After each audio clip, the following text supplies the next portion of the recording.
Hi hello ನಮಸ್ತೆ friends. ಎಲ್ಲಾರು ಹೇಗಿದ್ದೀರಿ? ಆರಾಮಾಗಿದ್ದೀರಾ? ನಾನು ಕೂಡ ಆರಾಮಾಗಿದ್ದೀನಿ. ಇವತ್ ನಾನು 3-4 ನಿಮಿಷದಲ್ಲಿ ಬೇಗನೆ ಒಂದು ಬ್ರೇಕ್ಫಾಸ್ಟ್ ಮಾಡ್ಕೋಬಹುದು ಮತ್ತೆ ಲಂಚ್ ಬಾಕ್ಸ್ಗೆ ಹಾಕುವಂತ ಒಂದು ರೆಸಿಪಿ ಮಾಡಿ ತೋರಿಸ್ತೀನಿ, ಬನ್ನಿ ಮಾಡೋಣ. ನೋಡಿ, ಮೊದಲು ಒಂದು ಪಾತ್ರೆ ಕಾಯೋದಕ್ಕೆ ಇಟ್ಕೊಂಡಿದ್ದೀನಿ. ಅದಕ್ಕೆ 1.5 ಸ್ಪೂನ್ ಅಷ್ಟು ಎಣ್ಣೆ ಹಾಕೊಂತ ಇದ್ದೀನಿ. ನೋಡಿ, ನಿಮಗೆ ಬೇಕಿದ್ರೆ ಸ್ವಲ್ಪ ತುಪ್ಪ ಕೂಡ ಹಾಕೋಬಹುದು. ಅದಾದ ನಂತರ ಇದಕ್ಕೆ 1/4 ಟೀ ಸ್ಪೂನ್ ಅಷ್ಟು ಸಾಸಿವೆ ಹಾಕೊಂತ ಇದ್ದೀನಿ. ಅದಾದ ನಂತರ 1/4 ಟೀ ಸ್ಪೂನ್ ಅಷ್ಟು ಜೀರಿಗೆ ಹಾಕೊಂತ ಇದ್ದೀನಿ. ಈ ಜೀರಿಗೆ ಏನೆಲ್ಲ ಸಾಸಿವೆ ಚಟಪಟ ಅನ್ಬೇಕು, ಆತರ ಆಗಿಂದಾಗೆ ಕಡಲೆಬೇಳೆ ಹಾಕೊಳ್ಳಿ. ನೋಡಿ, 1 ಸ್ಪೂನ್ ಅಷ್ಟು ಕಡಲೆಬೇಳೆ ಹಾಕೊಂಡಿದೀನಿ. ಮತ್ತೆ ನಾನು 4-5 ಗೋಡಂಬಿ ಹಾಕೊಂತ ಇದ್ದೀನಿ. ನೀವು ಗೋಡಂಬಿ ಇದು ಆಪ್ಷನಲ್, ನಿಮ್ಗೆ ಇಷ್ಟ ಇದ್ರೆ ಹಾಕೋಬಹುದು, ಇಲ್ಲಾಂದ್ರೆ ಸ್ಕಿಪ್ ಮಾಡ್ಕೋಬಹುದು. ಮತ್ತೆ ನೀವು ಬೇಕಿದ್ರೆ ಕಡಲೆ ಬೀಜ ಕೂಡ ಹಾಕೋಬಹುದು. ಇವಾಗ ಇದನ್ನೆಲ್ಲ ಚೆನ್ನಾಗಿ ಫ್ರೈ ಮಾಡ್ಕೊಂಡಿಂದ ಒಂದ್ ಈರುಳ್ಳಿನ ಸಣ್ಣದಾಗಿ ಕಟ್ ಮಾಡಿ ಇಟ್ಕೊಂಡಿದ್ದೆ, ಅದನ್ನ ಇದಕ್ಕೆ ಹಾಕೊಂಡಿದ್ದೀನಿ. ನೋಡಿ, ಈರುಳ್ಳಿ ಎಲ್ಲ ಹಸಿ ವಾಸನೆ ಹೋಗೋವರೆಗೂ ಇದನ್ನ ನೀಟಾಗಿ ಚೆನ್ನಾಗಿ ಫ್ರೈ ಮಾಡ್ಕೋಬೇಕು. ನೋಡಿ, ಈ ತರ ಈರುಳ್ಳಿನ ಚೆನ್ನಾಗಿ ಫ್ರೈ ಮಾಡ್ಕೊಂಡ್ರೆ ಚೆನ್ನಾಗಿರುತ್ತೆ. ಅದಾದ ನಂತರ ಇದಕ್ಕೆ ಸ್ವಲ್ಪ ಕರಿಬೇವು ಸೊಪ್ಪು ಹಾಕೊಂತ ಇದೀನಿ. 2 ಗಡ್ಡೆ ಅಷ್ಟು ಕಡ್ಡಿ ಅಷ್ಟು ನೀಟಾಗಿ ಇದನ್ನ ಫ್ರೈ ಮಾಡ್ಕೊಂಡಿದೀನಿ. ಮೊದ್ಲೇ ಎಣ್ಣೆಲಿ ಕರಿಬೇವು ಹಾಕೊಂಡ್ಬಿಟ್ರೆ ಸೀದ್ ಬಿಡುತ್ತೆ, ಅದಕ್ಕೆ ನಾನು ಆಮೇಲೆ ಈರುಳ್ಳಿ ಹಾಕೊಂಡಿದೀನಿ. ಅದಾದ ನಂತರ ಇದಕ್ಕೆ ರುಚಿಗೆ ತಕ್ಕಷ್ಟು ಉಪ್ಪು ಹಾಕೊಂತ ಇದ್ದೀನಿ. ನೀವು ಬೇಕಿದ್ರೆ ಸಣ್ಣ ಉಪ್ಪು ಕೂಡ ಬಳಸ್ಕೋಬಹುದು. ನಾನು ಇದಕ್ಕೆ ಕಲ್ಲುಪ್ಪನ ಹಾಕೊಂಡಿದೀನಿ. ಅದಾದ ನಂತರ ಹಸಿಮೆಣಸಿನ್ಕಾಯಿ ಪೇಸ್ಟ್ ಹಾಕೊಂತ ಇದ್ದೀನಿ. ಈ ಹಸಿಮೆಣಸಿನ್ಕಾಯಿ ಪೇಸ್ಟ್ ಮಾಡಿ ವಿಡಿಯೋನ ನಾನು ನನ್ನ ಹಿಂದಿನ ವಿಡಿಯೋದಲ್ಲಿ ಮಾಡಿ ತೋರಿಸಿದ್ದೀನಿ. ನೀವು ಬೇಕಿದ್ರೆ ಅದನ್ನ ಚೆಕ್ ಮಾಡ್ಕೋಬಹುದು. ಇದನ್ನೆಲ್ಲ ಚೆನ್ನಾಗಿ ಮಿಕ್ಸ್ ಮಾಡ್ಕೋಬೇಕು. ನೀಟಾಗಿ ಪೇಸ್ಟ್ನೆಲ್ಲ ಇದು ಎಣ್ಣೆಲಿ ಚೆನ್ನಾಗಿ ಮಿಕ್ಸ್ ಆಗುವಾಗೆ ನೀಟಾಗಿ ಎಲ್ಲಾನು ಚೆನ್ನಾಗಿ ಮಿಕ್ಸ್ ಮಾಡ್ಕೊಂಡಿದೀನಿ. ಅದಾದ ನಂತರ ಇದಕ್ಕೆ 1 ಟೊಮೊಟೊ ಹಾಕೊಂತ ಇದ್ದೀನಿ. ನೋಡಿ, ಟೊಮೊಟೊನ ಆದಷ್ಟು ಸಣ್ಣದಾಗಿ ಕಟ್ ಮಾಡ್ಕೊಂಡು ಇಟ್ಕೊಳ್ಳಿ. ನೋಡಿ, ಇದನ್ನು ಕೂಡ ಚೆನ್ನಾಗಿ ಎಣ್ಣೆಲಿ ಮಿಕ್ಸ್ ಆಗುವಾಗೆ ಚೆನ್ನಾಗಿ ಫ್ರೈ ಮಾಡ್ಕೊಂಡಿದೀನಿ. ಅದಾದ ನಂತರ ಇದಕ್ಕೆ 2 ಗ್ಲಾಸ್ ಅಷ್ಟು ನೀರು ಹಾಕೊಂತ ಇದ್ದೀನಿ. ನೀವು ಶಾವಿಗೆ ಎಷ್ಟು ತಗೊಂಡಿದ್ರ ಅದನ್ನ ನೋಡ್ಕೊಂಡು ಮಾಡ್ಕೊಳ್ಳಿ. ಇದನ್ನೆಲ್ಲ ಚೆನ್ನಾಗಿ ಮಿಕ್ಸ್ ಮಾಡ್ಕೊಂಡು ಒಂದ್ಸಾರಿ ಇವಾಗ ಇದನ್ನ ಒಂದ್ ಮುಚ್ಚಳ ಮುಚ್ಚಿ ನೀರು ಕುದಿಯೋದಕ್ಕೆ ಬಿಡೋಣ. ನೋಡಿ, ನೀರೆಲ್ಲ ಕುದಿತಾ ಇದೆ. ಇವಾಗ ಇದು ಇಷ್ಟು ಕುದ್ರೆ ಸಾಕು.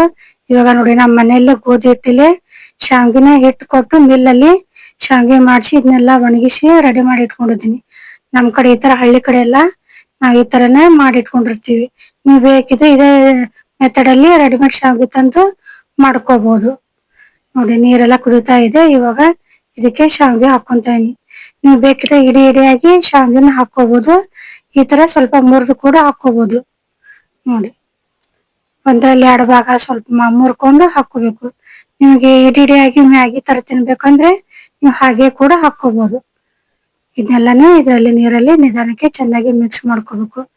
ಇದೇನಪ್ಪ ನೀರ್ ಕಡಿಮೆ ಆಯ್ತು ಶಾವಿಗೆ ಜಾಸ್ತಿ ಆಯ್ತು ಅನ್ಕೊಂತ ಇದಾರೆ ಫ್ರೆಂಡ್ಸ್. ಹಾಗೇನಿಲ್ಲ, ನಿಧಾನಕ್ಕಿದು ಇದರಲ್ಲಿ ಚೆನ್ನಾಗಿ ಮುಳುಗುತ್ತೆ. ನೋಡಿ, ಇದನ್ನ ಈ ತರ ಸ್ವಲ್ಪನೇ ನಿಧಾನಕ್ಕೆ ಈ ತರ ಮಿಕ್ಸ್ ಮಾಡ್ಕೊಂತ ಹೋದ್ರೆ ತಾನೇ ಚೆನ್ನಾಗಿ ಮಿಕ್ಸ್ ಆಗುತ್ತೆ. ನೋಡಿ, ನಿಧಾನಕ್ಕೆ ಈ ತರ ಚೆನ್ನಾಗಿ ಮಿಕ್ಸ್ ಮಾಡ್ಕೊಳ್ಳಿ. ನೋಡಿ, ಈಗ ಕರೆಕ್ಟ್ ಆಗಿ ಇದಾಳೈತೆ. ಇನ್ನು ನೀರು ಕೂಡ ತಾನೇ ನೀರು ಮಿಕ್ಕುತ್ತೆ. ನೋಡಿ, ನಿಧಾನಕ್ಕೆ ಈ ತರ ಎಲ್ಲಾನು ಮಿಕ್ಸ್ ಮಾಡ್ಕೊಂತ ಬಂದಂಗೆಲ್ಲ ಈ ತರ ಆಗುತ್ತೆ. ನೋಡಿ, ನೀರೆಲ್ಲ ಹೀರ್ಕೋಬೇಕದು. ಇವಾಗ ಇದೆಲ್ಲ ಸ್ವಲ್ಪ ಬೇಯಿಸ್ಕೊಂಡೋಣ. ಅದಕ್ಕೆ 1-3 ನಿಮಿಷ ಇದನ್ನ ಬೇಯಿಸ್ಕೊಂತೀನಿ. ಒಂದ್ ಮುಚ್ಚಳ ಮುಚ್ಚಿ 3 ನಿಮಿಷ ಬೇಯಿಸ್ಕೊಳ್ಳೋಣ.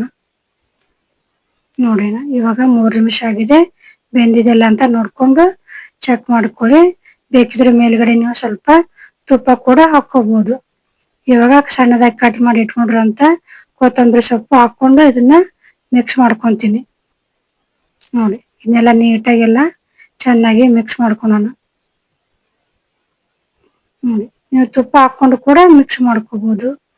ಇದು ಬೇಗ ಆಗುತ್ತೆ. ಲಂಚ್ ಬಾಕ್ಸ್ಗೆ ಸಡನ್ ಆಗಿ ಯಾರು ಗೆಸ್ಟ್ ಬಂದ್ರೆ ಮತ್ತೆ ಲಂಚ್ ಬಾಕ್ಸ್ಗೆ ಹಾಕೋಬಹುದು, ಮಾಡ್ಕೊಡ್ಬೋದು. ನೋಡಿ, ಇವಾಗ ಇದೊಂದು ಪ್ಲೇಟ್ಗೆ ಹಾಕೊಂತ ಇದ್ದೀನಿ. ನೋಡಿ, ನೀವು ಸಡನ್ ಆಗಿ ಯಾರ ಗೆಸ್ಟ್ ಬಂದಾಗ ಇದನ್ನ 3 ನಿಮಿಷದಲ್ಲೇನೆ ಮಾಡ್ಬಿಡ್ಬೋದು.